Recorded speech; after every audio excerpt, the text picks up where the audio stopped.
Hello, this is DrPaulCottrell, and I'm recording this on December 4th. This is going to be an update of the Israeli-Hamas war, and we're going to play some videos. I'm doing a simulcast on X. I have also published on Rumble, Bitchute, and Brighteon, and I have been premiering on YouTube on the updates of white lung and how that was caused by AIDS-like syndrome. My theory on this, and it's probably going to be one of three videos.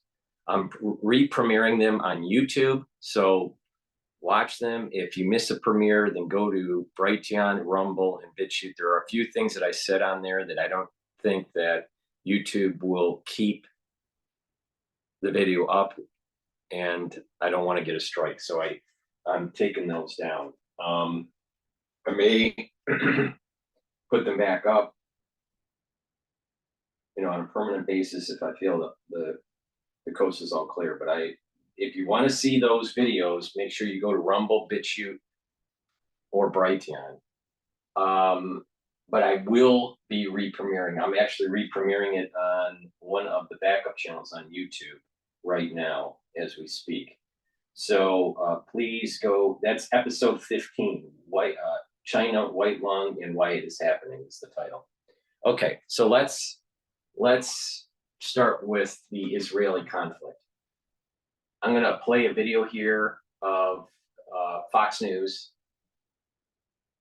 And this is dealing with the U.S. destroyer shoots down drones belonging to Iranian proxies. This was published 10 hours ago.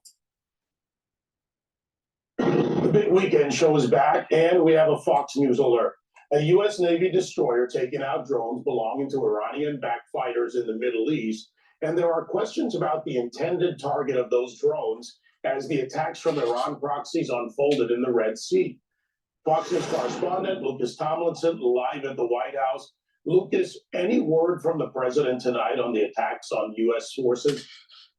None tonight. He's actually at the Kennedy Center hosting the Kennedy Center honors, but that's not. I'm not going to get into that one this evening. Now, the U.S. Central Command says the USS Carney, that's a guided missile destroyer, shot down 3 drones today in the Red Sea that were launched from Iranian-backed proxy forces in Yemen, and this was a complex.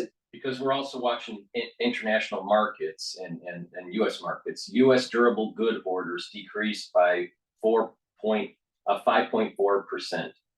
Estimate was 5.4. So factory orders have also fallen by 1.2% month over month. So durable good orders have decreased by 5.4% in the United States, which was based on estimates. We are seeing some economic data from the ISM that came out a few business days ago. I think it was either Thursday or Friday. Now this data, the Dow and the S&P 500 is trading lower right now. The Dow is down 118 points, and the S&P 500 is down by 32 points. NASDAQ is down by 150 points. So let's go back to the crisis in the Middle East. In Yemen, and this was a complex attack, Pentagon officials say it lasted over 7 hours. There were 4 other attacks on commercial vessels in the Red Sea. 3 different missiles hit 3 different commercial ships in the Red Sea. Now, here's how CENTCOM described one of those drones that Carney shot down. It said, quote, "The drone was headed toward Carney, although its specific target is not clear. We cannot assess this time whether the Carney was the target of those drones." Now, of course, if you're the watch officer standing watching the Combat Information Center aboard USS Carney, or the commanding officer on board, and you see a drone or some unknown object heading toward you, you're going to shoot it down. And that's exactly what Carney did. Now, last night, before these attacks in the Red Sea, Defense Secretary Lloyd Austin, speaking at the Ronald Reagan Institute, spoke about these attacks, and this is what he pledged to do. He spoke about the attacks before this one in the Red Sea, the attacks on U.S. forces. This is what he said. "We will not tolerate attacks on American personnel. And so these attacks must stop. And until they do, we will do what we need to do to protect our troops and to impose costs on those who attack them. CENTCOM spokesman, former retired U.S. Army Colonel Joe Bitchute, this is how he described what's going on, what the U.S. needs to do.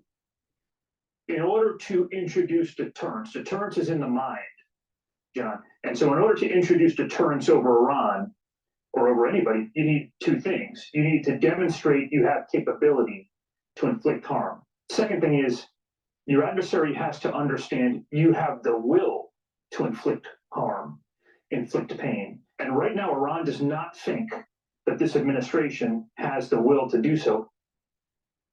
Now, there have been at least 75 attacks on U.S. forces in the Middle East since the middle of last month. It's notable, guys, the Pentagon does not count any attacks on U.S. warships at sea in this number. Now, the U.S. military says tonight that it's killed some Iranian-backed proxy fighters tonight in Iraq via a drone strike. The Pentagon says that attack was done out of self-defense because those Iranian-backed fighters were about to launch a rocket or drones at some of the U.S. forces in Erbil in northern Iraq. That's the Kurdish-controlled area. Lucas, have there been any reports from CENTCOM or statements or changes in ship movements? We have two strike groups there, very crowded bodies of water. No, there's not, but it's notable. USS Carney, she's been very busy lately. Of course, last week she shot down a drone fired from the Iranian-backed proxy forces in Yemen. And of course, last month, remember, Carney shot down dozens of cruise missiles and drones launched from Yemen. It's notable the U.S. military has not carried out any strikes in Yemen against these Iranian-backed proxy forces, despite shooting down that $32 million Reaper drone, if you remember that last week. So a lot of attacks coming out of Yemen. So far, there's been no counterattacks there from U.S. forces. All right. Thank you so much for all of that information, Lucas. I want to go to really where you're leading us here, which is what the U.S. should do next. Take a listen. This is the former Secretary of Defense, Leon Panetta. I would be much more aggressive about going after those that attack our U.S. forces. Do you think to date that our response has been too soft? I think it's been a little bit too selective. I mean, we hit some ammo dumps, we hit some other targets. I want to go after those who are firing missiles at our troops and make sure they understand that when they fire a missile, they're going to die. The U.S. lost that $32 million Reaper drone. That was just last month, right there off the coast of Yemen. So what are some of the military options the U.S. has to respond? Well, of course, you have the USS Dwight D. Eisenhower on station out in the Persian Gulf, as well as its strike groups. You got dozens of Super Hornets on board. Tomahawk cruise missiles that can be launched from the different escort ships, destroyers, and the cruiser in the Eisenhower strike group. You also have F-15s, F-16s that'll dock for Air Base in the United Arab Emirates, who have carried out some of those airstrikes. There's been about 6 now so far in Iraq and Syria. Certainly, a menu of options is available to President Biden should he choose one. Lucas, it's Kennedy. I have a question for you. So, fortunately for some of these private commercial vessels, the USS Carney was able to aid them and shoot down some of those incoming drones. What kind of security do these commercial ships tend to have themselves? I'm sure the insurance rates have gone up, Kenny, on those vessels passing through the Red Sea. Some of them do employ security forces. A lot of times they don't. In fact, we heard just last week that one of those commercial vessels was boarded from Somali pirates. Obviously, the Gulf of Aden, if you go through that Bab el-Mandeb Strait, if you have the map up there, some very dangerous waters. You have Somalia to the south and Yemen to the north. Very dangerous waters, pirate infested. And what happened in that case is the crew actually went into a safe room, just like we're hearing in Israel, there's safe rooms. There's a safe room aboard those ships.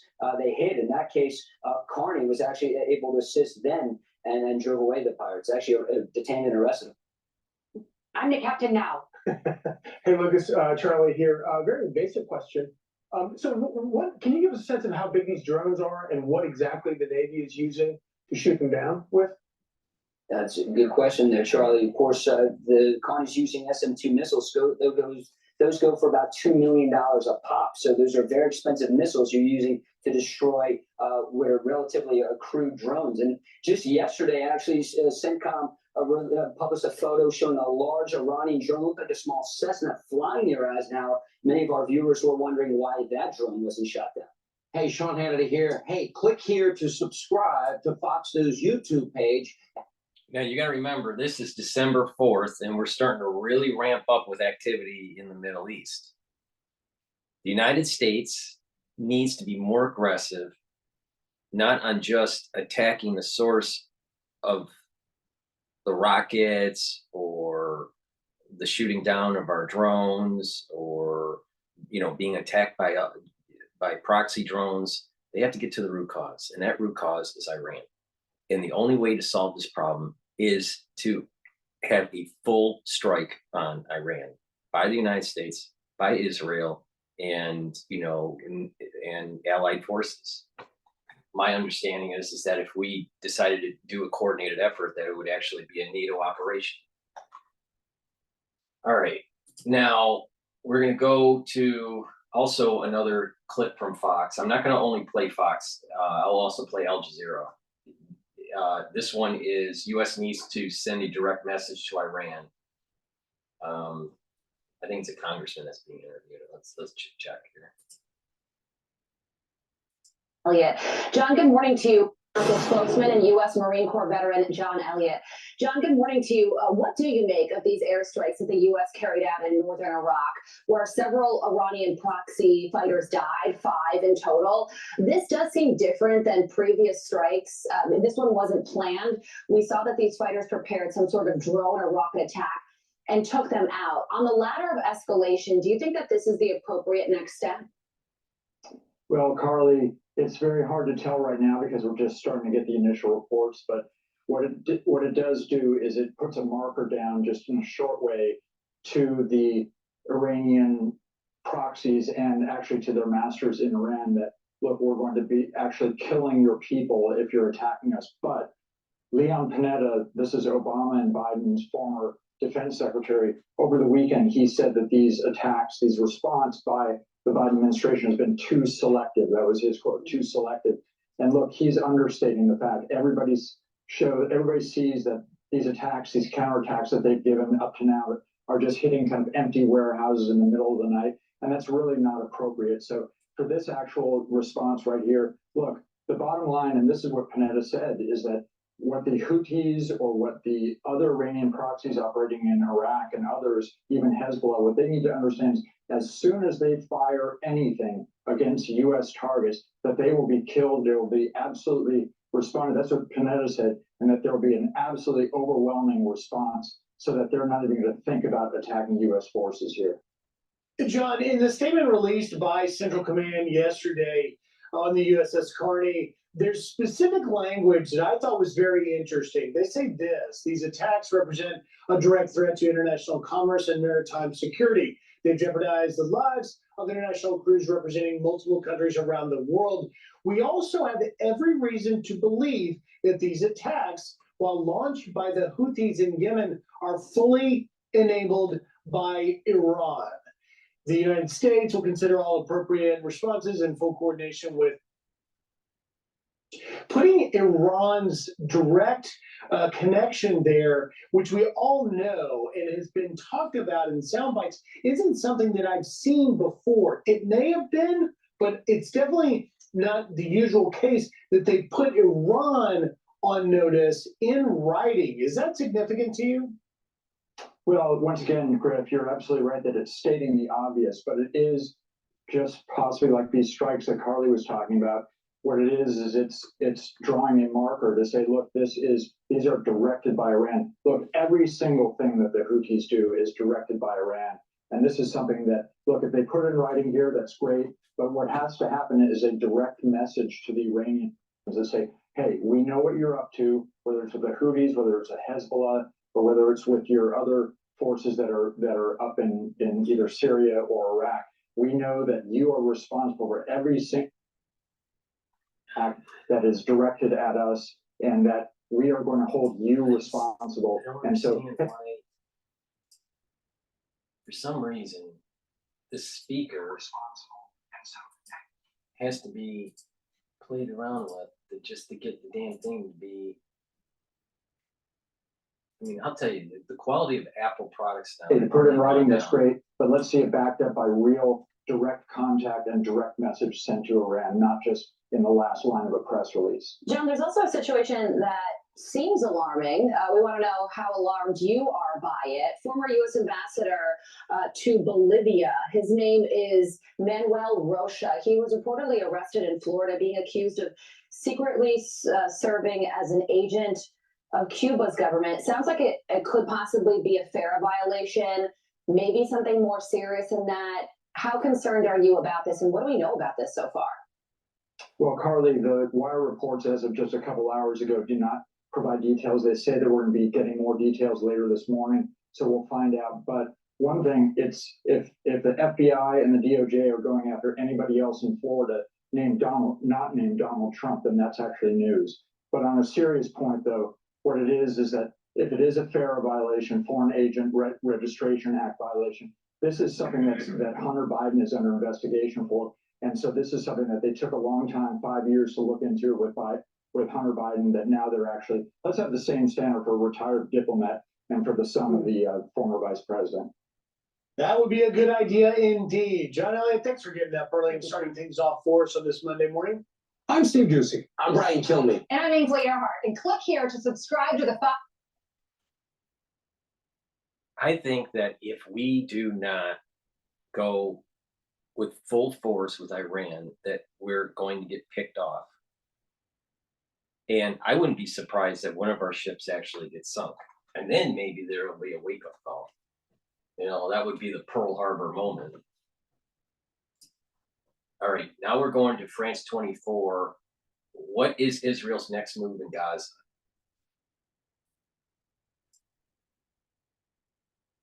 Deeper into the south of Gaza this Monday, 3 days after the truce with Hamas collapsed. The Israeli army has also resumed its large-scale bombing campaign with heavy strikes on the second biggest city of Khan Yunis. Palestinian civilians say they have nowhere safe to go, and international concern is growing over the mounting death toll. To tell us a bit more, Angela Diffley, our foreign editor, is with me here in the studio. And Angela, first of all, do we know what the Israeli army is currently doing in the south of Gaza? Yes, they are in the south of Gaza. As you say, it's important to note that Israel's next move is dictated really by three factors: how progress is going on the ground, the possibility of getting hostages out, and that the ceasefire ended because Hamas were either unable or unwilling to deliver further hostages. And the third factor is really pressure from the United States. The United States gives $3.8 billion in aid every year in defense aid to Israel. That's about 20% of its budget. So it has considerable leverage over Israel, and has stressed that southern Gaza, where now we have 1.8 million displaced people. Those people, of course, told by the Israelis to leave the north when the north was the biggest area of conflict. We now have 1.8 million Gazans on top of the population of Gazans that were already there. It is extremely crowded, and there is a real worry that Israel's action now in southern Gaza could impact very seriously on civilians. They are around Khan Yunis, which is the second biggest city in Gaza. That is because they think that Yahya Sinwar, who is the person they think is the mastermind of this Hamas attack, which triggered this entire war on October the 7th, they think he is under Khan Yunis. They have already killed a senior commander this morning, they say, in that area. And so their action now is centered on Khan Yunis. The hospital there says, a spokesman said, it is already overwhelmed with casualties. We'll talk a bit about the measures Israel is taking to try to limit civilian casualties. Apart from what it is doing in the south, operations in the north are continuing, although there are very few civilians left there, we are told. And they are still, the IDF trying to pursue their aims of crushing Hamas, getting their hostages back, and finding these tunnels. Okay, so over 2 million people trapped in Gaza, Angela. Is the Israeli army making an effort to avoid civilian casualties? It has dropped leaflets in Arabic warning people which areas are likely to be the centre of attacks.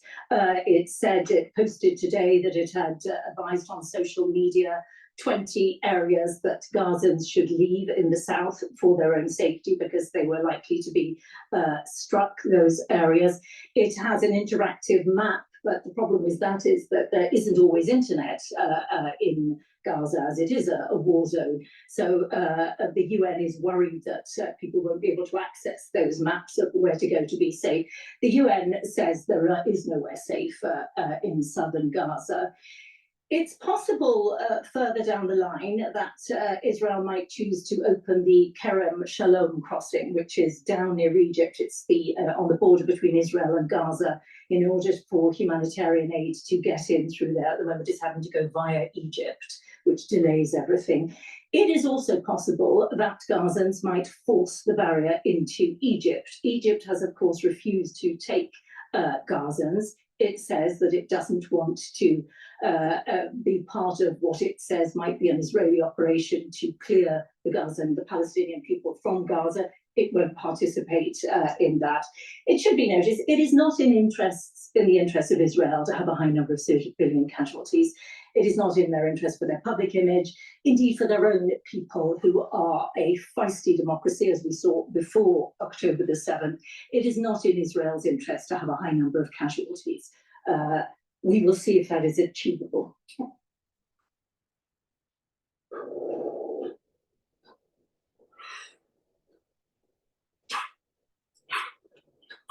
Okay, what I want to do is I want to drop into Al Jazeera right now.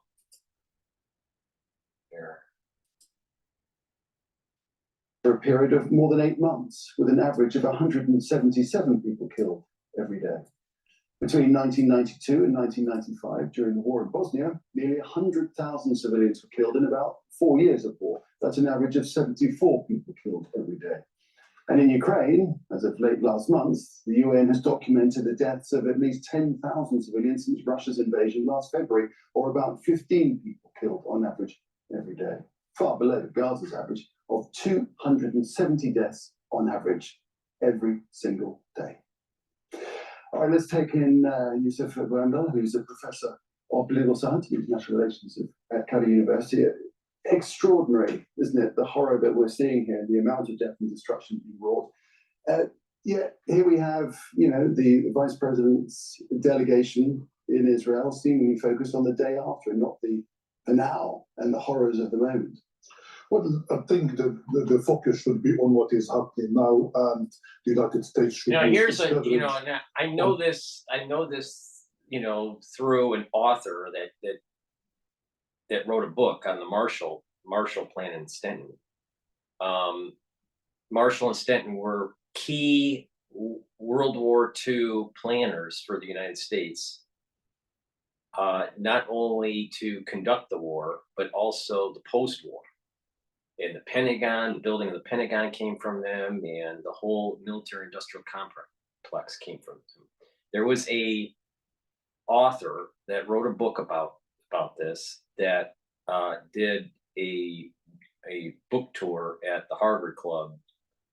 I want to say about a month ago, maybe a little bit more than that. I don't remember the author's name.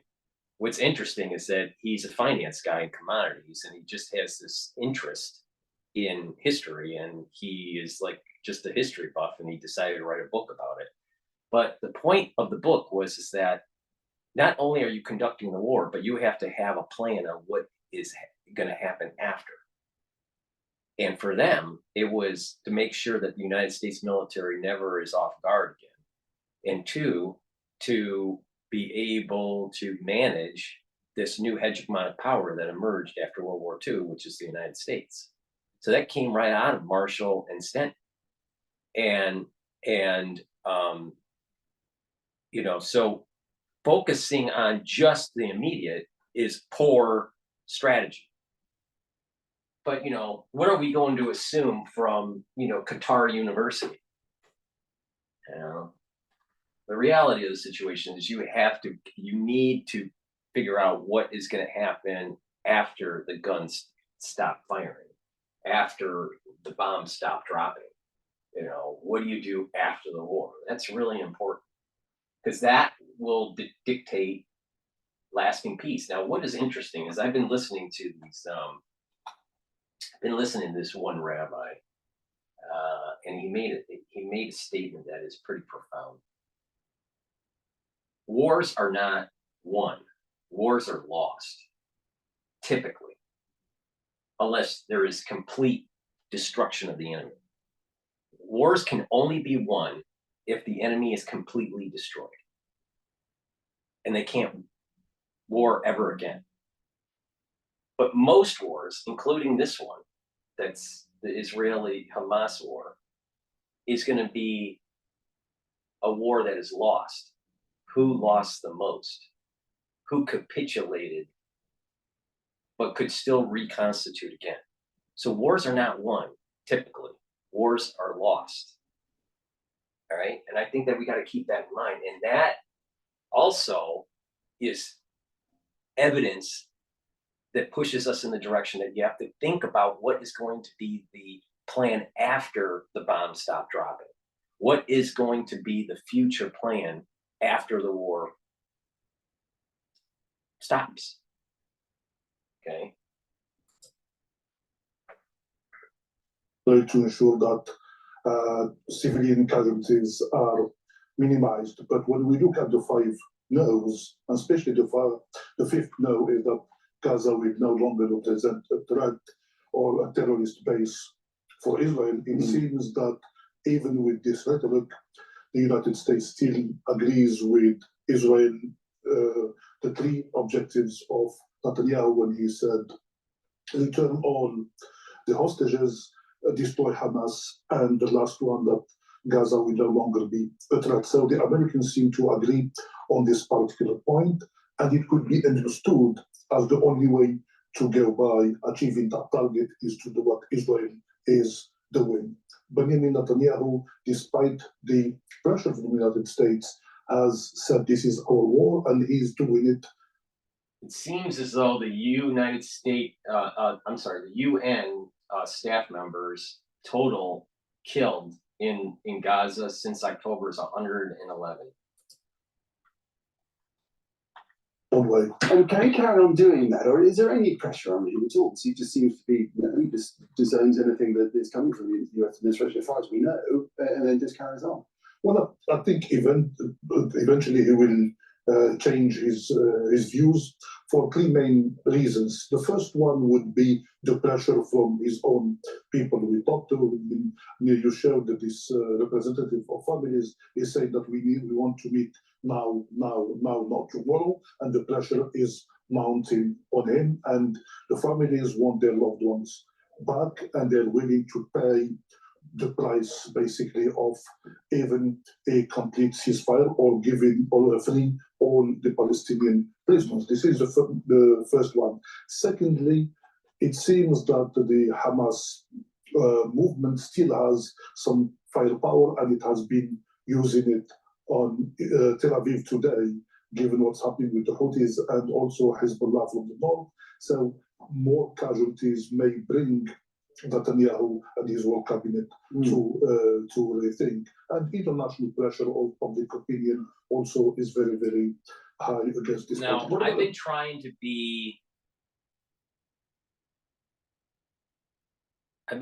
to play the news and give my interpretation of it. All right. And different days I focus on different things. But I have mentioned on some videos that there is this dark cloud that started on December 1st, and that's going to continue to gain momentum. All right. And that people that were sensitive during August 1st to November 30th were sensing something bad that was happening, and were preparing for some sort of what I call an energy flux. All right. And this dark cloud is going to be testing people I did a show with John Hogue last night, and that's going to be publishing today.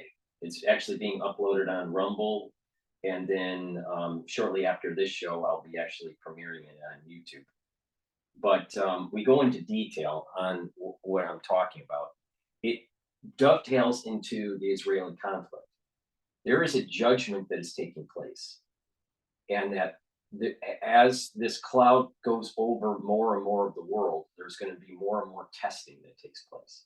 And if someone starts to pay attention to the testing, then they're going to say, okay, I need to be a better person. I can improve myself. I can help my community. I can, be, more friendly with my neighbors or whatever it is, become a better person, right? And things will get better for you. But there's going to be a lot of people out there that do not pay attention and think that, they can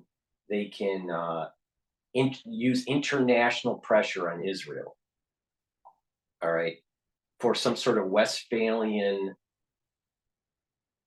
ceasefire, some sort of peace agreement, and that's not going to work.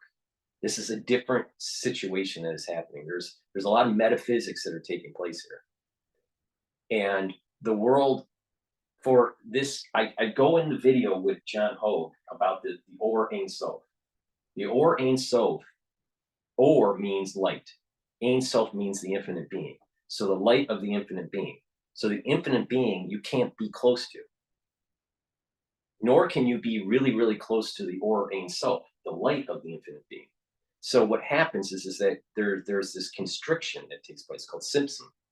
And this constriction keeps on happening multiple times, different iterations, to the point where it's at our plane of existence. So we can benefit from it. And there is a continual energy that allows us to exist because of this Or Ein Sof constriction mechanism. But through the crisis that we just went through,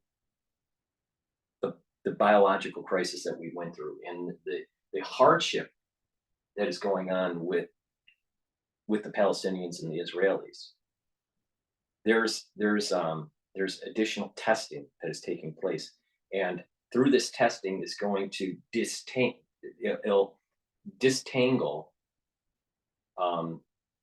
untangle the good and the bad people.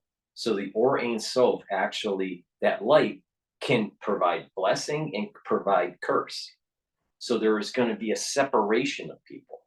And through these events that are taking place in the world, you need to have this separation. So the Or Ein Sof's light, because it's mixed with curse and blessing, and the receiver makes it if it's a curse or a blessing. If you're good, you're going to get a blessing from the Or Ein Sof. If you're bad, you're going to get a curse from it. But if you're mixed with people, then it's going to default to the bad. It's not going to default to the good. You have to be separated from it for these receivers to work.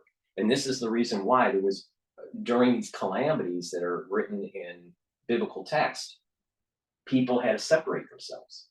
Noah had to separate himself from the rest of the world in his ark, and it protected him. So when the Or Ein Sof came down, that the rest of the people that were outside of the ark, Noah's ark, died, while anyone inside, any creature that was inside, was protected.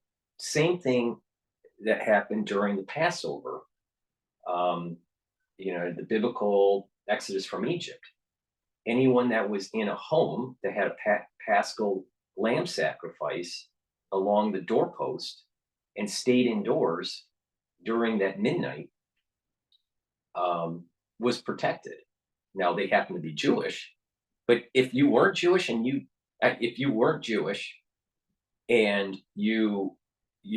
did that, you would have been protected. That's how it would have worked. If you were Jewish and you didn't do that, you would not be protected. So there were a lot of Egyptians didn't do it. Most Egyptians, most of the Jews did it. This blood spreading on the doorpost of the Paschal, of the of the lamb. And you had this mass killing of the firstborn. But it had to be a separate for that to work. The or ein sof, that for that curse or that judgment to happen, there had to be a disentanglement of people. So this is what's happening right now. We're starting to see people move into their respective camps. And I've been using the terms like ultra liberal, all right, or the conservative. But there is this, in its most simplest terms, it's good versus evil, that in our world we're entangled. And all these world events are disentangling us to allow for the proper receiving of the or ein sof. So, some people will say I'm crazy. I don't really care what they think. But this is the mechanism that's happening. And we're going to see tumultuous times in our news. And you're going to start noticing that people are going to start wanting to gravitate to good. And there's others that are not going to pay attention to the signs, and they're going to gravitate to evil. Ability of the US administration utilizing the leverage of attaching conditions to the billions of dollars of aid to provide Israel. Is that a likely way forward for them? That would actually see direct action. Well, this is a possibility, but I don't think the United States will do that, especially the current administration. We all know that the presidential elections in the US is in about 11 months' time. The Jewish lobby in the United States is very, very strong. They have the money to fund the political campaign, and it's a very, very tricky domain that this administration might go to. I don't think it will use it. The US have asked the Israelis to be more precise in their targeting in their offensive, this expanding offensive in the south. Are we seeing that, do you think? No, we are not seeing it at all. And it seems from the statement by the representative of the Israeli military, well, they're saying command centers here and there. They seem to be to know where these command centers are, and they're targeted, they say, under Shifa Hospital, for instance, and so on and so forth. But when he talked about the hostages, he said, wherever they may be. In other words, he does not know where the hostages are, but he seems to know where the command centers are, and that's an excuse to bomb every part of Gaza. And good to have your perspective, Yusuf Wenda, professor of science and international relations at Cairo University. Thank you. Now, press advocates say at least 61 journalists and media workers have died in the war on Gaza. This background, I know that people on Spaces and can't see this, but I do appreciate you being on. But the background on this, for the ones that are seeing this through video, Gaza is really starting to look like Syria, bombed out Syria. I mean, the Israelis really have just pummeled the place, which is something I said would happen, that it would look more and more like Syria, war-torn Syria, which is what's happening. But the thing is that Hezbollah, Hamas, and Iran cannot continue on the course they're going, especially when unconventional warfare is becoming more prevalent. The barriers of entry for chemical and biological is low. That's a scary thought. So it's the sad thing is that you have to kill a lot of people to get the war done. But the thing is it's going to be worse if you kick the can down the road. And that's an adult speak. That's that looking at this, that's the ones that are pretending that they're adults, the ones that are pretending that they understand, they're coming from these regional study programs, from prestigious universities, or they're policy makers at the UN or at the State Department, whatever. They keep on getting it wrong because they're looking for pragmatic solutions and not something that actually is long lasting. Pragmatic solutions usually are short term. And this is the problem that we're in right now. We got to get the job done. Yeah, and there's going to be a lot of killing on both sides. There's going to be a lot of Israelis that die. There's going to be a lot of Palestinians that die. But you got to root out Hamas, Hezbollah, and Iran. This can't continue on. And you're starting to see, as I was saying with the dark cloud, and just that it's going to start to gain momentum after December 1st, which is, you're starting to see it around the news. There's going to be financial disruption. Right now we have the Dow at 150 down. We have the S&P 500 40 points down. NASDAQ is 228 points down. But you're going to start seeing financial stress. You're going to start seeing the hegemonic power of the United States faltering. There's going to be regional conflicts in the Middle East. We already have it in Europe, and it looks like it's coming home to roost for Asia. And you have this societal strife between these what I will call the ultra liberal and the conservatives, especially in the United States. In other countries, they may call it something different, but there is this liberalism that has gone too far, that has moved away from a functioning society. And this is not sustainable, even if you don't believe in religion. Just looking at it from that perspective, that these progressive movements are not sustainable for a functional society.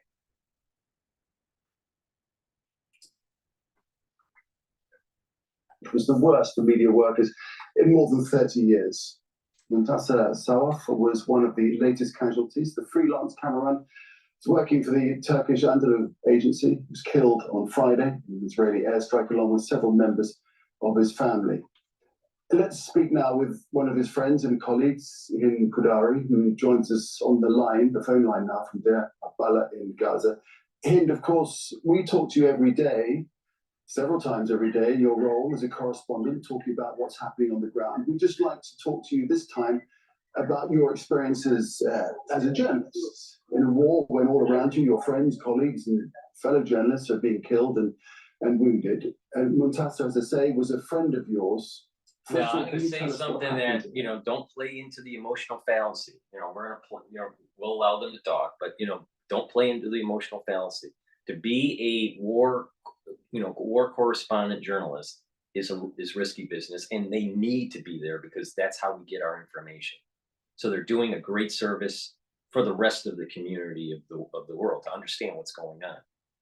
Unfortunately, there are mainstream media outlets that are biased on both sides. All right, so let's just play in the middle grounds of saying that there's bias for Israel and there's bias for the Palestinians.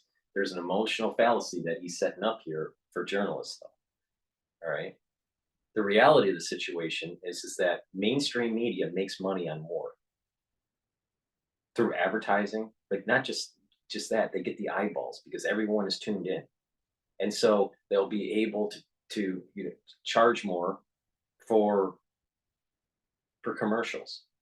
All right, that's what it's all about. And if their corresponding journalist gets killed, it actually increases their ratings. So there's this perverse aspect to this, where the way the machinery is built in society, people suffering from war actually makes money for these international news networks, like Al Jazeera and CNN and Fox and all these big outlets. They need war. They want war because it's just there is a voyeurism. There is such an eyeballs just focusing on it that it allows them to pay to sell ads.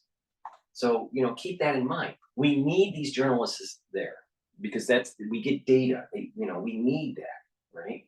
That's important. They're doing a great service, but there's also a perverseness of this. perverseness that they are benefiting from other people's suffering. And 99% of the time, when a journalist is talking to someone that is just experienced their home being blown up or their children being killed or whatever, 99% of the time, 1 year later, that journalist won't even remember their names. 99% of the time, that journalist won't even say anything about that family. Because it's always in the moment. But it's all about an emotional fallacy. We wouldn't have to deal with this if we got the job done in 2006 or 2008 and 9 and 2014. If the job was done, we wouldn't be having this conversation today. But they can't. They have to have the perverseness of this is that an expedient, a pragmatic solution will kick the can down the road so Al Jazeera and CNN will make more money down the road. Because there'll be more killing, more destruction, more catastrophe. So do we really? So these journalists that say how bad Israel is, the journalists, especially the news anchors, are as complicit because they are literally promoting for profit death and destruction and mayhem. Now, there's other people that are listening to me and say, well, you're saying that you have to, you want Hamas, Hezbollah, and Iran totally destroyed. Yeah, because in the long run, there'll be less death, less destruction, less taking advantage of people. See, this journalist that's talking on Al Jazeera and all the journalists, including, Fox News and CNN and all of them, all right? They're all perversely benefiting from people's suffering. You know what the phrase is, if it bleeds, it leads, right? How much positive things are in the news? Like almost nothing, because it doesn't sell ads. So this perverseness is being judged. There's a judgment. This is not right, what's going on. If you're someone that is of spiritual persuasion, no matter what your religion is, you would have to conclude that these journalists that you would see on TV, their true heart is not there in terms of helping. Their true heart is, do they maintain their position? Do they, how many, what's their ratings? What's their advertising dollars? Are they accreting more viewers? All this stuff. That's what's more important to them. They don't care about solving truly the root cause of the problem, which is all about this Temple Mount thing that I keep on telling everybody about. And by the way, Jews are very, very low in the percentage of population of the world, but still continue to figure out a way to survive. All right. I think that there's a little bit of the Or Ein Sof helping them. I'm pretty sure on that. All right. This is about the Temple Mount. Now, people would say, well, this is biblical thing that you're talking about, Paul, and it's like, this sounds like it's all ancient garbage and blah, blah, blah. It's playing out in real time, right in front of you. It's playing out in real time. And people are going to get judged. So I'll play Al Jazeera, but, pay attention to the emotional fallacy here. And this is a live feed from Al Jazeera, so I mean, First of all, I would like to mention that Muntasir is the only or the first friend I lose in 60 days. He's maybe the third or the fifth very close colleague that we lost. Muntasir stayed in the Gaza Strip in the northern area and refused to evacuate with us to the south because his family was injured. So two of his brothers were injured in an airstrike when they were covering on the Gaza Strip, and he chose to stay with his brothers because it was before the Al-Shifa invasion, and the situation was very critical, and he was trying his best to find a doctor to do a surgery for his brother. So he stayed in Al-Ahli hospital, because it was operating at that time. So then what happened was, stayed in Gaza. He covered a lot of stories, a lot of pictures, and especially after all the destruction that happened in Gaza, he was one of the few journalists who took those photos. Muntasir, a couple of days ago, was killed with an airstrike on his house, in front of his house, where he was with his brother and his cousins. He was injured. He bled for 30 minutes, and there were no ambulances, and he died because there was no one to rescue him or save. It must be just so hard. It must be so hard. Hind. Do you recall? Can I ask if you recall what your last conversation with him was? Do you remember that? Well, the last conversation, he texted me like 2 hours before he was killed. He told me that, oh my God, you have a new T-shirt, because he knows that we evacuated with 2 shirts. And he saw me on my Instagram story wearing a new hoodie, but I did not have time to answer him. I did not have time to reply back to his text. He used to text me every single day, I'm alive, with a happy smiley emoji.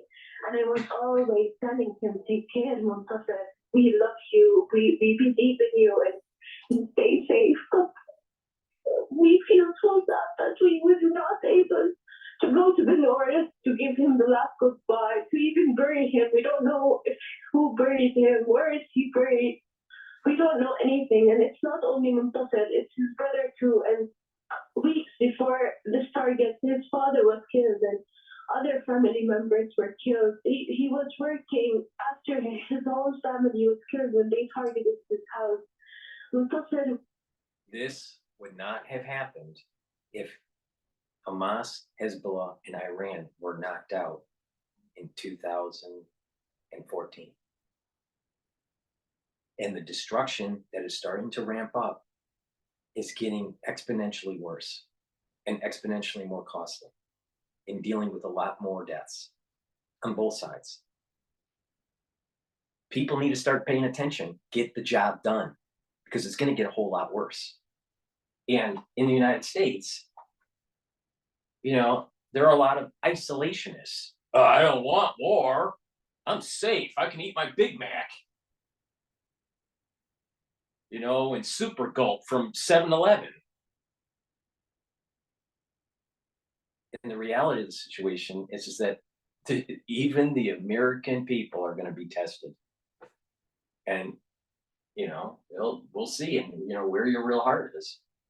But this person, this journalist would not have died if the job was done properly in 2014. Fact. Very nice person. He was very kind-hearted. He was always like initiating to do us tea, coffee, sandwiches when we were stuck in Gaza working before we evacuated. He was a very kind-hearted person, and everyone loved him. And there's a very famous reel on his Instagram, feeding kittens. He was this person who cares about everyone, even animals and kittens. And he was a very beloved person. And we're looking at some of the photographs of his on the screen right now. I mean, it's so emotional, isn't it? And we do appreciate you just explaining how it is for you, and it's so hard. Yet you carry on doing this important work, and your fellow journalist too, and as he was too. Can you tell us how it is for you, as you said about doing this work under such intense pressure and immense personal risk?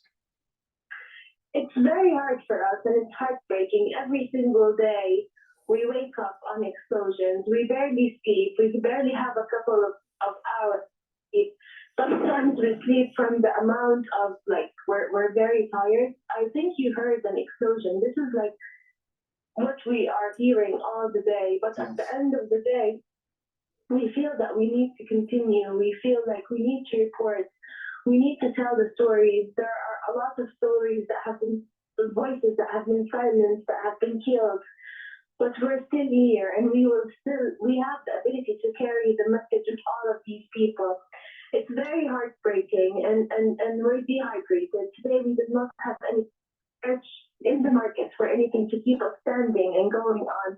But it's fixed now. Until now, we had 0 food. We only had like a couple of tea, water. All of the like surrounding situation is hard, but there's something that's keeping us going on. I don't really know what this something is. We are always like negotiating and talking with each other. Like, how are we still covering? How are we still editing? How are we still doing all of this job? And there's something that's motivating us every single day to keep on telling the stories. And we believe that we're very important, and we hold a very huge weight on our shoulders to carry the message of all of these millions of people in Gaza right now.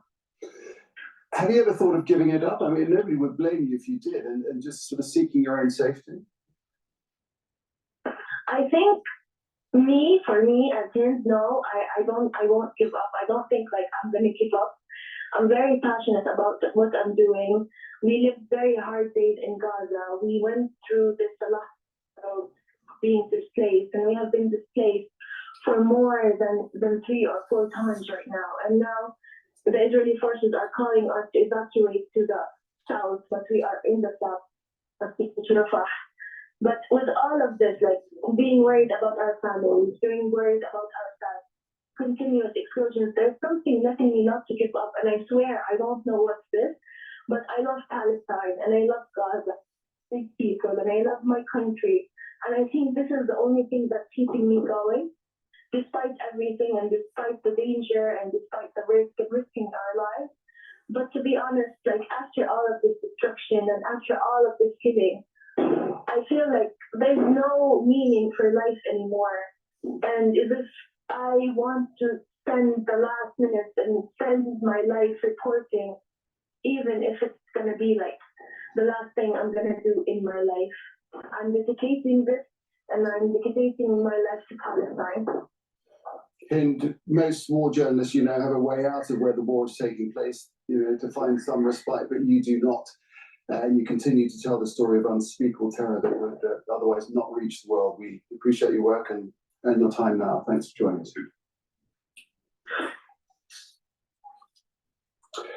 Well, now, it's sad. It's sad that this anchor, who's going to probably have a tuna fish sandwich in a suit in the cafeteria for Al Jazeera, right, and enjoy his life, isn't going to even remember her name in 2 weeks. You know, it's bullshit. I'll tell you, these people are bullshit. Deteriorating conditions inside Israeli jails. We hear from the parents of Palestinians currently locked up in Israeli prisons. Okay. All right, so what I'm going to do is I'm going to drop into this Sky News Australia. Threat of war is coming towards the United States. And this will be 3 weeks ago. A mob called Houthi, which is an Iranian-backed mob in Yemen, seized a ship that was owned by an Israeli but was leased out to the UK. They went on this ship and took all the people on board hostage. None of whom were Israeli, by the way, but that was the first sort of incursion of this war into territory that did not relate to Israel, or, you know, was in the Red Sea, which is an important trade route through there. But they were taking people who were not Israeli. Well, now they've gone after an American warship. Now, the US Central Command has come out and said these attacks represent a direct threat to international commerce and maritime security. They have jeopardized the lives of international crews representing multiple countries around the world. We also have every reason to believe that these attacks, while launched by the Houthis in Yemen, are fully enabled by Iran. The United States will consider all appropriate responses in full coordination with its international allies and partners. Now, the only small problem here is that the US, of course, is still giving money to Iran. And Iran then gives that money to mobs like the Houthis that then go and attack US warships. I mean, we've unlocked what's about 15, 16 billion in the last 2 months alone for Iran. We know the role they are playing in the war between Gaza and Israel. It's now coming towards the US itself, and I think we had last week a spokeswoman or man for the White House saying, oh, you know, we get attacked by Iran sometimes, but there are days where we don't, so it's okay. It's not actually that bad. What is it going to take for the US to either pull the money or retaliate?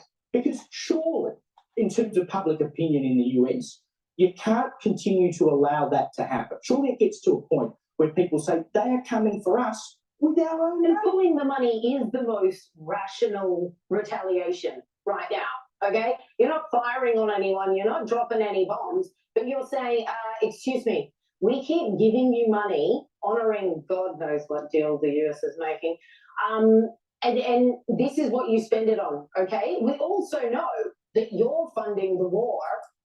This is an important, sometimes if you pay attention to events or some people and how they speak, they are tapping into a metaphysical realm and don't even know it, okay? So let me show you an example, all right? And again, this is probably a first on YouTube and probably even Spaces. But all right, I'm going to replay just a quick clip of what she just said. Right? Pay attention. Pay attention. She is tapping into something that she doesn't even realize what she's tapping into. We keep giving you money, honouring God knows what deal the US is making, and honoring deals that only God would know. Is basically paraphrasing her. Okay, she's tapping into a metaphysical realm. Like I said, there's a disentanglement that's taking place to allow for this Or Ein Sof to come down and do the proper curse and blessing. All right, God knows what the nefarious things the United States government has been doing, and to think that the American people aren't going to be judged in the aggregate, and that individual people within the American government aren't going to be judged. You're not paying attention to what's going on in this world.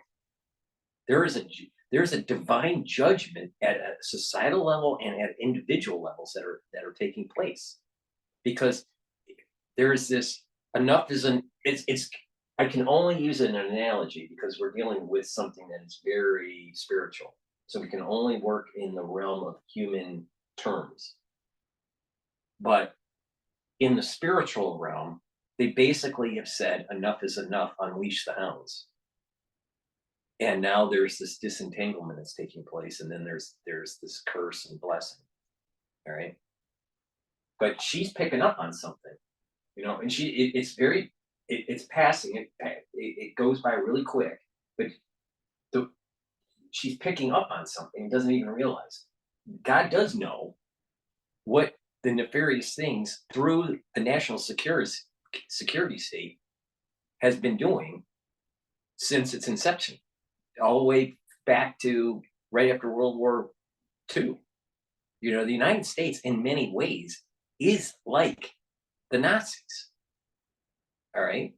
The way we have morphed into something that we should not have morphed into. And if you pay attention to the last writings of George Washington, I believe it was his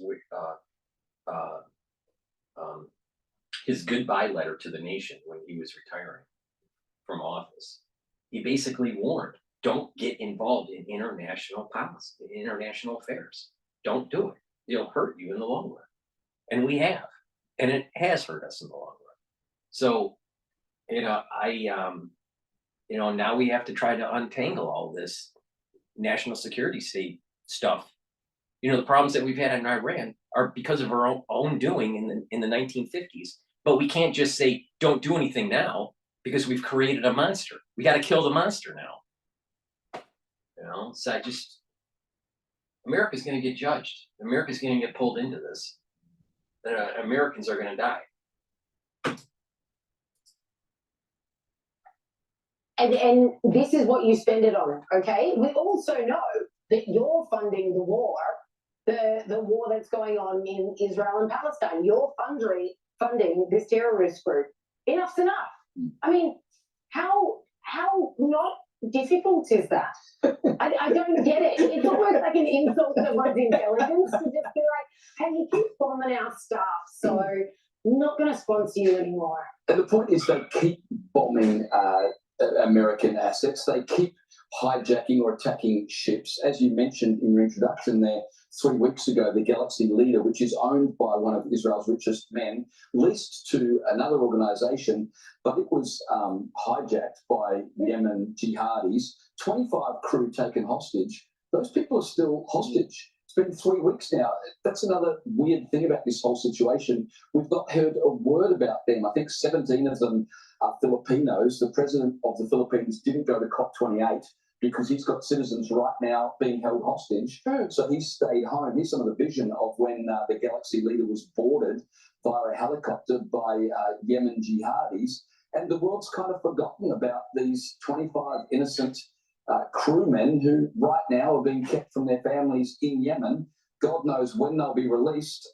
America are not doing anything about protecting them or indeed their own warships, so we can expect to see more of this. What was the purpose of that? Okay, this is not an Israel-Palestine thing anymore. You've just captured people, none of which are Israeli. So what's the point here? God is infinitely smarter than us. Infinitely. We have no concept of the intelligence level of just even a piece of the Orient Sof. All right? You know, and there's this divine hand leading events to allow for the disentanglement to take place. And I'm telling you, we're going through tumultuous times. And like I said with John Hogue, which that will be premiering soon here. You know what? It's there are mountains that are going to start melting like wax. It's going to be the financial, it's going to be our security, it's going to be our health. And the paradigm, our paradigm of rationality is going to melt. And people are going to kick and scream, you know, saying, no, no, no. And, you know, and then there will be others that are paying attention to it and will benefit from it, you know, spiritually. And it doesn't matter what religion. I mean, you know, I think that everyone will be able to benefit from it if they just wake up. Here, and you guys are from Yemen. I mean, obviously, kissing cousins, but whatever. Like, are no conditions being given? Like, if you want these guys back, this is what we want, etc., and so on. You would think that it would suit Iran more to keep this open hand that the US keeps giving them, regardless of the trouble that they're making. Worse than trouble, that was a terrible use of word. The complete horrific chaos they're creating. And yet, they're happy for this to continue, obviously, because none of this happened. All right. So that's the end of the video there. So, you know, that's my update for Israel. I'm going to be doing probably on Spaces. I'll do probably a simulcast for the John Hogue premiere. But I will also do, keep in mind, I've done one of a 3-part series of white lung, the Chinese white lung, and the causes of it. I explain in that first part, it's episode 15 of the New Yorker episode 15.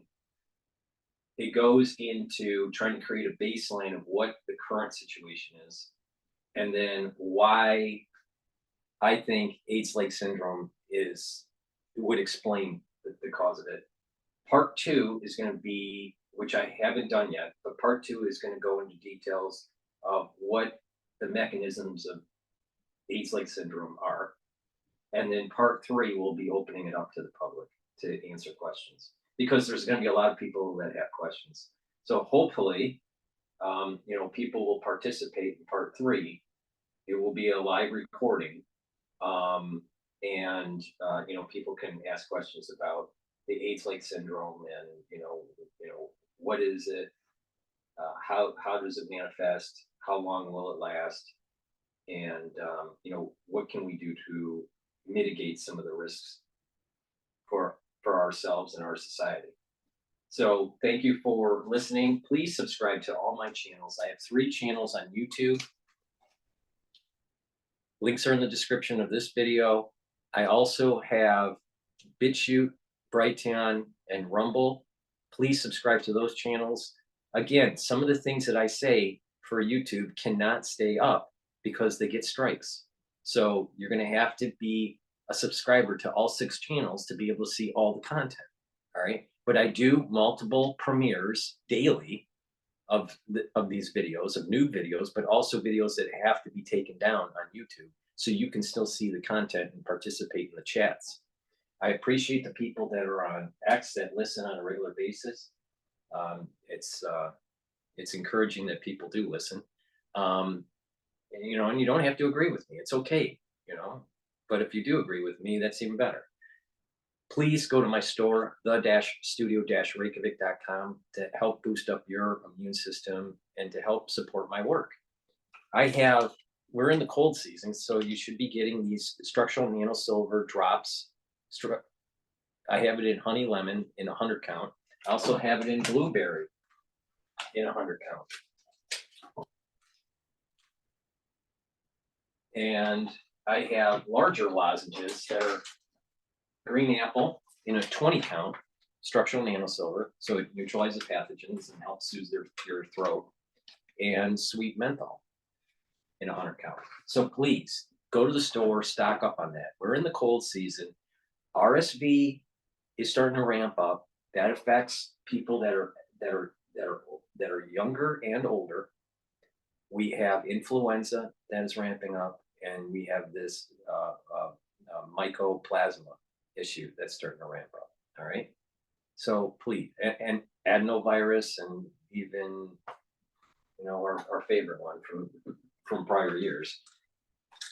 Please go to the store and get the multivitamin I have. This multivitamin is easy to digest. It has the cofactors that you need for proper enzymatic activity.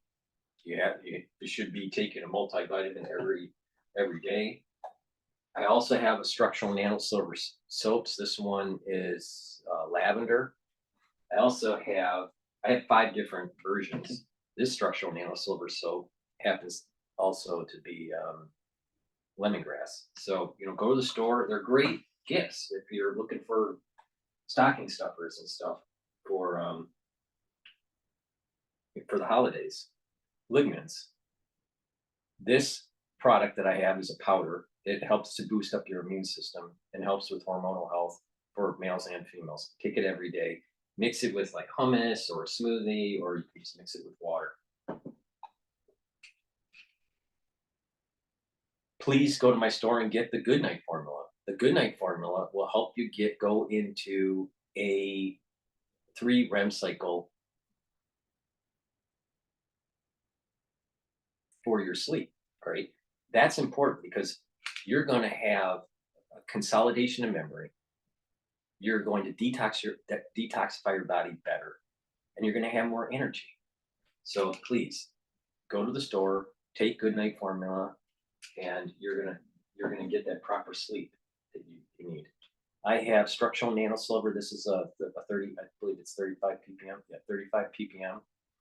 This is in a dispenser, so it's great for putting it in your bag. It'll help to neutralize pathogens. You put it on your hands, it stays active for 5 hours. You put it around your mouth, around your nose, around your eyes, around your ears, right? Stays active for 5 hours. It's great. It's also a skincare product that helps to heal wounds, and it will also clear your skin. And you can put it on your skin at night, keep it on there while you sleep, and then exfoliate after you wake up. Magnesium and zinc, really important to take on a regular basis. It helps to boost up your immune system. When you're sick, take a double dose of this. And please go to my store and get the C60. This C60 is in avocado or coconut. in a 2 ounce, a 4 ounce, or an 8 ounce. This happens to be that I have in my hand is a 2 ounce, and you use a full dropper, right, a day.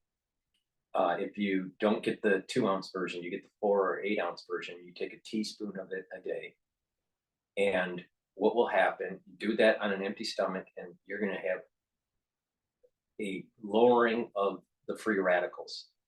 So those reactive oxygen species, those free radicals that disrupt the cell, that cause stress in the cell, this soaks them up, neutralizes them.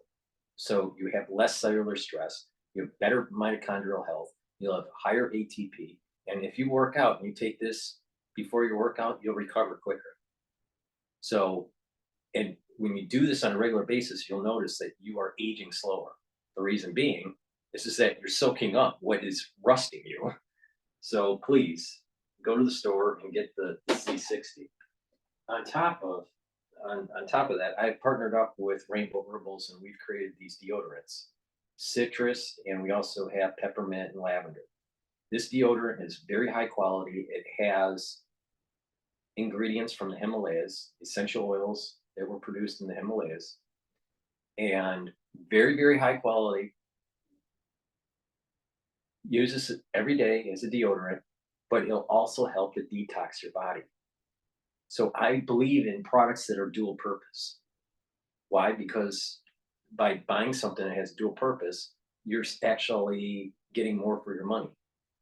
So please go to the store, use this deodorant. It's for males and females. It'll help to detoxify your body and use it as a deodorant. So it's dual purpose, right? And it'll improve your health. So please go to the store, the-studio-reykjavik.com, links in the description, and get the deodorants that I have to offer. I have also the best toothpaste that you can buy. It has the structural nanosilver in it. It does not have fluoride. It will whiten your teeth, freshen your breath, reduce pathogens, reduce that gum inflammation, reduce cardiovascular disease, and reduce valvular disease. This is the best toothpaste you can buy. So stop supporting Alex Jones and go to my store, the-studio-reykjavik.com, and support my work and get a few tubes of this toothpaste and improve your health. So thank you for listening. Please go and to the website and get those products. If you're an international viewer or a domestic viewer and you would like to donate to my store or to my website, please. There is a button on the homepage of the website. You can donate through Stripe or PayPal. You can also donate through Buy Me a Coffee. Link is in the description of this video. By donating, it'll help to support my work. All my work that I do when it's covering the news and trying to inform you on how to improve your health is for free. All of it. There's no paywall. And that's through the donations of viewers that help to support my work. You can also subscribe to Patreon and help support my work that way as a paid subscriber. Thank you for sharing the links.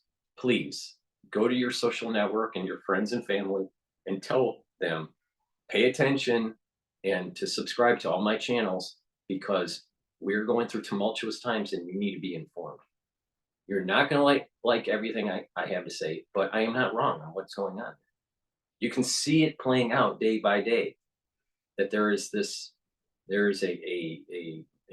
higher intelligence that's moving things into a direction where it's pulling stuff apart for this curse blessing mechanism to take place. So thank you for listening and have a nice day, and pay attention to the premiere for the John Hogue show that I just did. I'm premiering on YouTube, and I've uploaded it on Rumble, Bitchute, and Brighteon. Wait, the Brighteon one hasn't been uploaded yet. It's on Rumble and Bitchute as of right now. Thank you for listening, and have a nice day.